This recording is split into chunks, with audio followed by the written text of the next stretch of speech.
मेरा नाम है आर्यन और आप देख रहे हैं डार्क फाइल्स।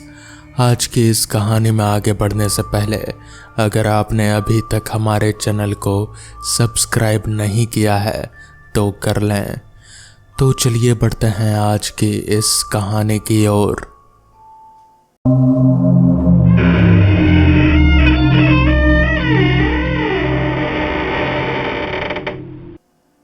रात के लगभग 12:15 बज रहे थे जब पापा और मैंने पूरे 20 एकड़ के खेत का चप्पा चप्पा छान मारा, मगर वहाँ कोई नहीं था। ना कोई कदमों के निशान, ना झाड़ियों के हिलने की आवाज़, कुछ भी नहीं। बस एक अजीब सी खामोशी थी जो जैसे हमारे हर सांस को सुन रही हो। पापा ने आखिरकार टॉर्च नीचे कर ली और मेरी तरफ देखा। उनकी आंखों में एक अजीब सा सुकून लाने की कोशिश थी, मगर मैं जानता था कि वो भी अंदर से उतने ही डरे हुए थे जितना मैं। शायद कोई मजदूर होगा, इधर उधर काम करने वाला, उन्होंने धीरे से कहा, मगर उनकी आवाज़ में वो यकीन नहीं था जो आम तौर पर होता है। हम दोनों वापस तंबू में आ गए, मगर उस रात नींद नाम की कोई चीज़ नसीब नहीं हुई। मैं करवटें बदलता रहा, हर आहट पर चौंकता रहा। खंबे की बल्ब की रोशनी अब भी वहीं टिमटिमा रही थी, जैसे कुछ छुपा रही हो। कभी कभी हवा का एक झोंका आता और सूखे पत्तों की सरसराहट होती और हर बार मेरा दिल धक धक करने लगता। पापा भी जाग रहे थे, ये मैं उनकी सांसों की रफ्तार से पता कर पा रहा था। हम दोनों में से किसी ने कुछ नहीं कहा, बस चुपचाप सुबह होने का इंतज़ार करते रहें। जब आखिरकार पूरब में उजाला फूटा और परिंदों की चहचहाहट शुरू हुई, तब जाकर एक अजीब सी राहत महसूस हुई।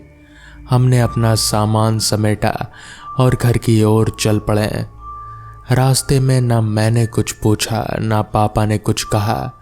बस दोनों की नज़रें बार बार उस खंबे की तरफ मुड़ जाती जो अब दिन की रोशनी में बिल्कुल मामूली सा लग रहा था, जैसे रात को कुछ हुआ ही ना हो। घर पहुंचकर मम्मी ने हमारा हुलिया देखकर ही पूछ लिया कि रात को ठीक से नींद नहीं आई क्या। पापा ने हल्की सी मुस्कान के साथ बात टाल दी, बस मच्छर बहुत थे। मगर मुझे पता था कि ये झूठ था। दादी नाश्ता बना रही थी और दादा बरामदे में बैठे अखबार पढ़ रहे थे। हालांकि गांव में अखबार 2 दिन देर से पहुंचता है, फिर भी वो उसे इस तरह पढ़ते हैं जैसे दुनिया की हर खबर उसी में हो। नाश्ते के बाद मैं थोड़ा सुस्त सा बरामदे में बैठा था जब दादा ने अचानक पूछा, रात को खेत में कुछ अजीब लगा क्या? उनकी आवाज़ में एक हल्की सी सतर्कता थी जो मुझे उस वक्त समझ नहीं आई। मैंने बिना सोचे समझे उन्हें सब कुछ बता दिया। वो साया, वो सूखे होंठ, वो काली आंखें, वो खंबे के नीचे खड़ा दुबला पतला जिस्म।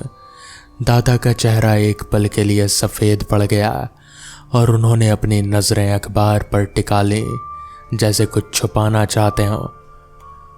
बच्चों का वहम होता है रात को, उन्होंने कहा, मगर उनकी उंगलियां अखबार को कस कर पकड़े हुए थी, जैसे उनके हाथ कांप रहे हों। मुझे लगा कि दादा कुछ जानते हैं जो वो बताना नहीं चाहते हैं। मैंने जिद नहीं की, मगर एक अजीब सी बेचैनी मेरे अंदर घर करने लगी थी।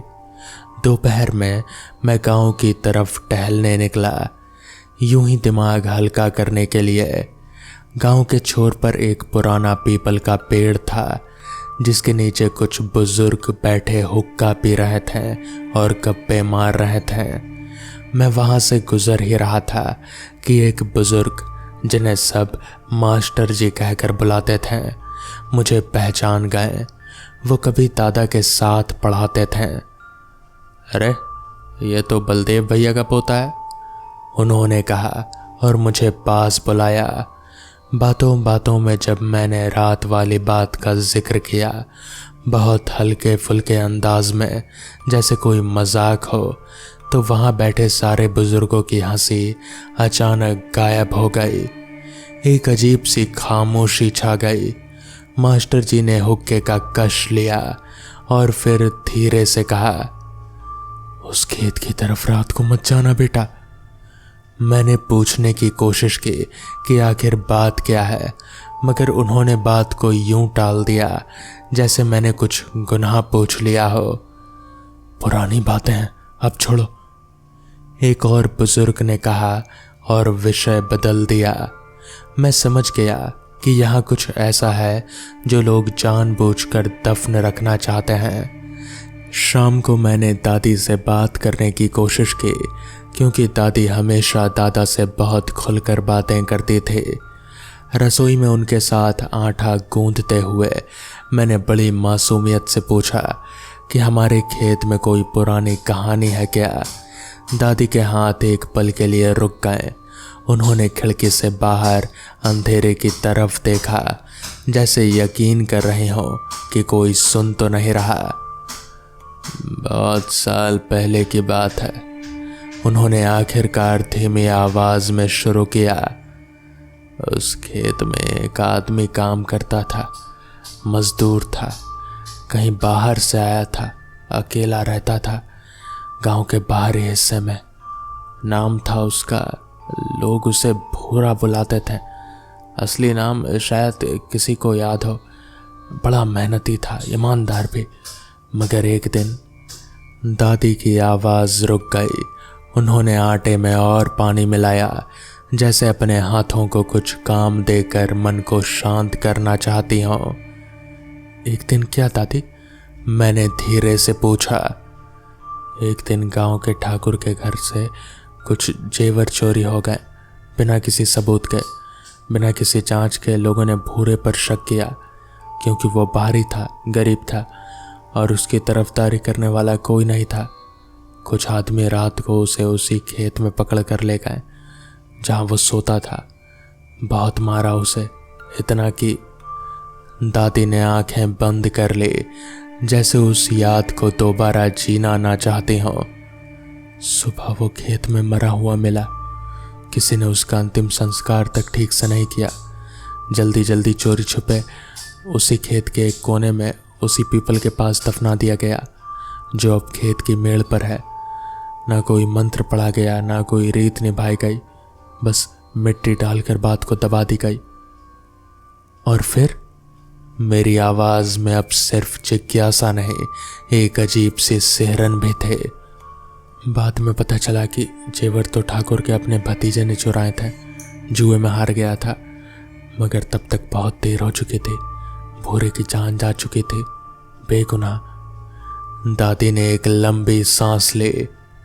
उसके बाद से कई लोगों ने कहा कि रात को खेत में कोई साया दिखाई देता है, खंबे के पास। कुछ लोग कहते हैं वो अब भी उन लोगों को ढूंढ रहा है जिन्होंने उसे मारा था, मगर वो सब तो अब मर चुके हैं, इस दुनिया में नहीं रहे। शायद इसलिए वो अब भी भटक रहा है इंसाफ की तलाश में, बिना जाने कि जिन्हें वो ढूंढ रहा है वो अब कहीं है ही नहीं। मेरे रोंगटे खड़े हो गए। जो कुछ मैंने रात को देखा था वो अब चेहरे के आगे बढ़कर एक कहानी बन चुका था। एक ऐसी कहानी जिसमें दर्द था, बेइंसाफी थे और एक अधूरी रूह की तड़प थे। मगर इस जानकारी ने मेरा डर कम नहीं किया, बल्कि उसे और गहरा कर दिया। उस रात पापा ने फिर से खेत में सोने का नाम नहीं लिया और मैंने भी नहीं छेड़ा, मगर किस्मत को कुछ और ही मंजूर था। रात के तकरीबन 9:30 बजे याद आया कि मेरा पावर बैंक तंबू में ही छूट गया था, जो मुझे कल शाम की ऑनलाइन क्लास के लिए बेहद ज़रूरी था। पापा थके हुए थे, दादाजी सो चुके थे और मम्मी ने खाना बनाने में मदद मांगी हुई थी। मैंने सोचा गांव के बाहर तक तो अभी भी थोड़ी सी रोशनी है, जल्दी से जाकर ले आता हूँ। मैंने अपने फ़ोन की टॉर्च चलाई और अकेला ही निकल पड़ा। रास्ता वहीं था, झाड़ियों के बीच से गुजरता कच्चा पक्का रास्ता, जो अब पहले से भी ज़्यादा अंधेरा और खामोश लग रहा था। हर कदम पर मेरे दिल की धड़कन तेज होती जा रहे थे। मैं खुद को समझाता रहा कि ये बस एक कहानी है, दादी की सुनाई हुई एक पुरानी बात, इससे ज़्यादा कुछ नहीं। मगर दिल किसी तर्क को सुनने को तैयार नहीं था। खेत के पास पहुंचते ही मुझे वो जानी पहचानी खामोशी फिर महसूस हुई। वही खामोशी जो हवा को भी रोक देती है। खंबे के बल्ब टिमटिमा रहे थे, जैसे किसी बूढ़े दिल की धड़कन हो, कभी तेज कभी धीमी। मैंने अपनी नज़रें नीचे रखी और सीधे तंबू की ओर बढ़ा।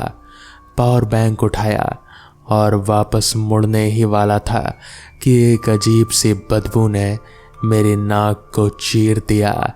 सड़ी हुई मिट्टी और पुरानी लकड़ी जैसी, जैसे कोई कब्र खुली हो। मैंने धीरे से नज़रें उठाई और वहाँ वो फिर खड़ा था, खंबे के ठीक नीचे, पहले से भी करीब। इस बार वो सिर्फ खड़ा नहीं था, बल्कि उसका सिर एक अजीब कोण पर झुका हुआ था, जैसे टूटी हुई गर्दन हो। उसकी लंबी सूखी उंगलियां धीरे धीरे हिल रहे थे, जैसे किसी को इशारा कर रहा हो मेरी तरफ।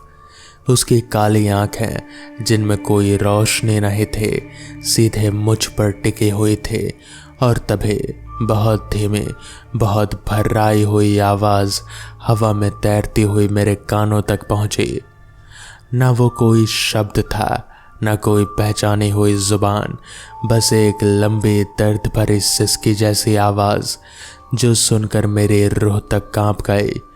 मैं वहीं जम गया, पैर जैसे ज़मीन से चिपक गए हों।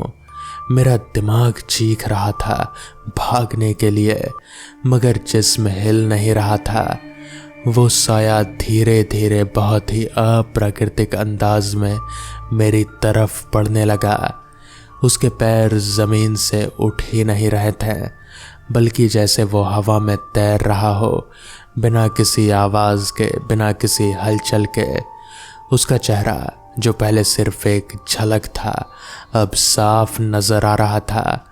गाल अंदर धंसे हुए, त्वचा पीली और सूखी, जैसे बरसों से किसी ने उसे छुआ ना हो।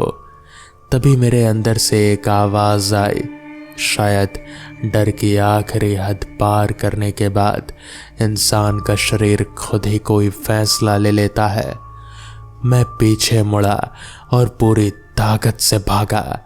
रास्ता, झाड़ियाँ, अंधेरा, कुछ भी नजर नहीं आ रहा था। बस मेरे पैरों की रफ्तार और मेरे सांसों की आवाज़ थे। मुझे ऐसा लगा जैसे पीछे से कुछ मेरा पीछा कर रहा हो, बहुत करीब से। मगर मैंने पीछे मुड़कर देखने की हिम्मत नहीं की। मेरी टॉर्च कब हाथ से छूट गई, मुझे पता ही नहीं चला। घर के गेट तक पहुंचते पहुंचते मेरी सांस सुखड़ चुके थे और मेरा पूरा जिस्म पसीने से तर था। हालांकि रात काफ़ी ठंडे थे। मैंने दरवाज़ा ज़ोर से खटखटाया। मम्मी ने दरवाज़ा खोला और मुझे इस हालत में देखकर घबरा गई। मैं कुछ बोल नहीं पा रहा था, बस हाँफ रहा था। पापा दौड़ कर आए, मुझे संभाला, पानी पिलाया। जब मैं थोड़ा सामान्य हुआ तो मैंने उन्हें सब कुछ बताया। वो साया, उसकी हरकत, वो आवाज़, वो बदबू। पापा का चेहरा सख्त हो गया। इस बार उन्होंने इसे बच्चों का वहम नहीं कहा।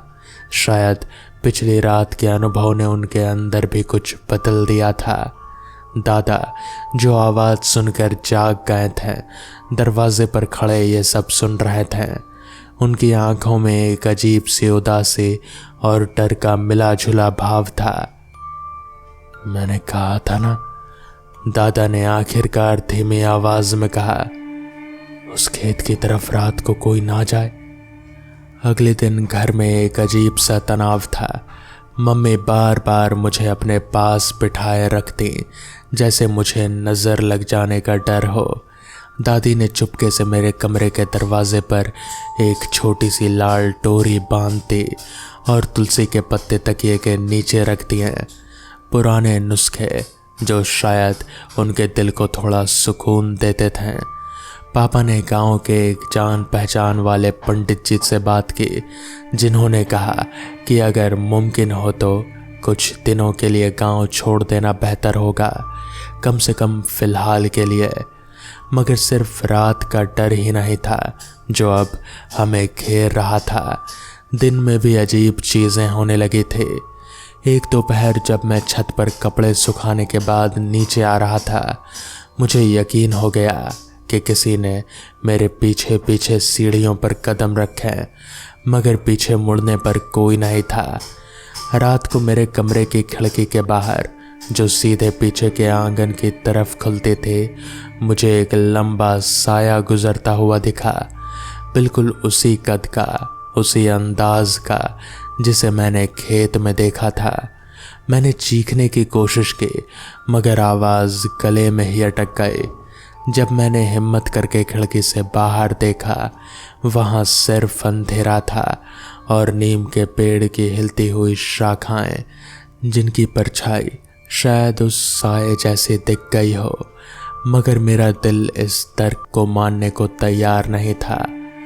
5 नवंबर की रात दादी अचानक बीच रात में उठ बैठी और तेज आवाज में कुछ बड़बड़ाने लगी। उसे जाने दो, उसे माफ कर दो, उसकी कोई गलती नहीं। पूरा घर जाग गया। दादी को होश में आने में कुछ मिनट लगे और जब उन्हें होश आया तो उन्हें कुछ याद नहीं था कि वो क्या बोल रहे थे।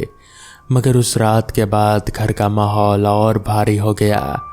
हर कोई कम बोलने लगा, हर कोई एक दूसरे की आंखों में वही अनकहा डर देख रहा था। पापा ने आखिरकार फैसला किया कि हम अपनी छुट्टियां अधूरी छोड़कर 7 नवंबर की जगह 6 नवंबर को ही सुबह में शहर वापस लौट जाएंगे। दादा दादी ने भी विरोध नहीं किया, बल्कि जैसे उन्हें भी इस बात का इंतज़ार था। जाने से पहले की आखिरी शाम मैं दादा के साथ बारामदे में अकेला बैठा था, शायद ये अंदाज़ा लगाकर कि अब हम वापस नहीं आएंगे, या शायद इसलिए कि उन्हें लगा कि अब मुझे पूरी बात जानने का हक है। दादा ने आखिरकार वो हिस्सा बताया जो दादी ने अधूरा छोड़ दिया था। तेरी दादी ने तुझे भूरे की कहानी बताई होगी, उन्होंने धीमी आवाज में कहा, अपनी उंगलियों से लाठी को सहलाते हुए।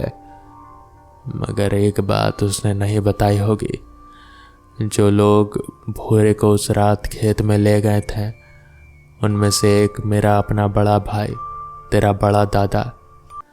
मैं उस वक्त सिर्फ 15 साल का था, कुछ कर नहीं सकता था, बस दूर से देखता रह गया। मैं सुन्न रह गया।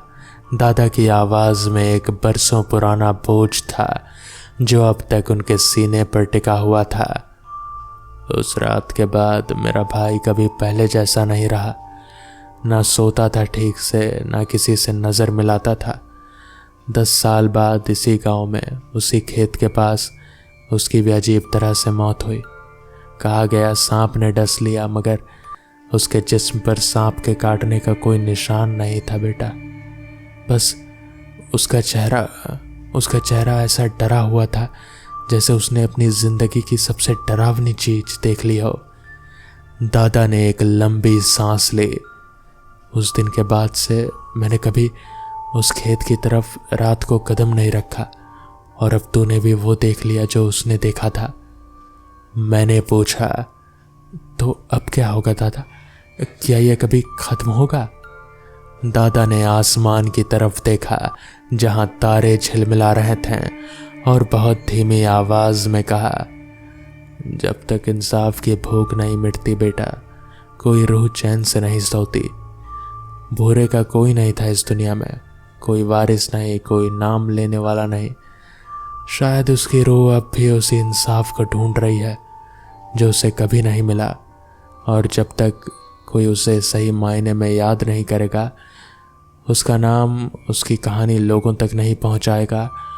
वो वहीं भटकता रहेगा, उसी खंबे के नीचे हर उस अजनबी का इंतज़ार करता जो गलती से उस रास्ते पर आ जाए।